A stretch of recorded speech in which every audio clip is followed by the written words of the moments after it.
গরু আছে কয়টা?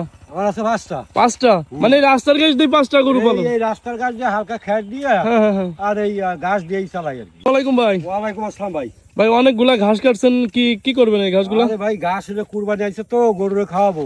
মানসি তো এই যে দাইরে যে ফেলায় থুয়ে দিছে, আর আমি ফেলাই নি। এই যে দাইরে যে আপনি এই যে রাস্তার সাইডে এত সুন্দর ঘাস বানাইছেন, এই জায়গাতে কাটলেন এই ঘাসগুলা? এই ঘাস এই যাইতে কাটছি, এই যাইতে কাটছি। কারণ হলো কি যে ফেলাইতে লাভ কি? জমি ফেলাইতে কোনো লাভ মানে আছে এই না। জায়গা তো পতিত পড়ে থাকতো আর কি। হ্যাঁ পতিত পড়ে থাকতে ফেলাইতে লাভ কি? এই যে গরুরে খাওয়াইতেছি কাজ আসবে না। বছর গেলে মনে করেন যে 2 লাখ 3 লাখ টাকা বেচবো। তো দেখেন বন্ধুরা, এই যে জমি, ওইখানে জমির খাত, ওইটাও কিন্তু ওইখানে ভুট্টা চাষ করা হয়েছিল। এই খাতটা মানে এই যে রাস্তার যে ঢালটা, এই ঢালটাও কিন্তু ব্যবহার করছে আর কি কৃষক। তা আপনার হতেছে এইভাবে একটু চিন্তা ভাবনা চেঞ্জ করে যে জমিকে আসলে আমরা পতিত জমিকে কাজে লাগাই।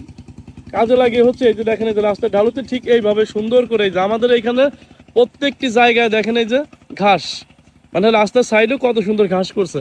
তা আপনারা এই পদ্ধতিটা অবলম্বন করে প্রতি জমিতে বা রাস্তার সাইডে এভাবে ঘাস পালন করে আপনি 2-3টা গরু অনায়াসেই পালতে পারেন। ভাই গরু আছে কয়টা? আমার আছে 5টা। 5টা?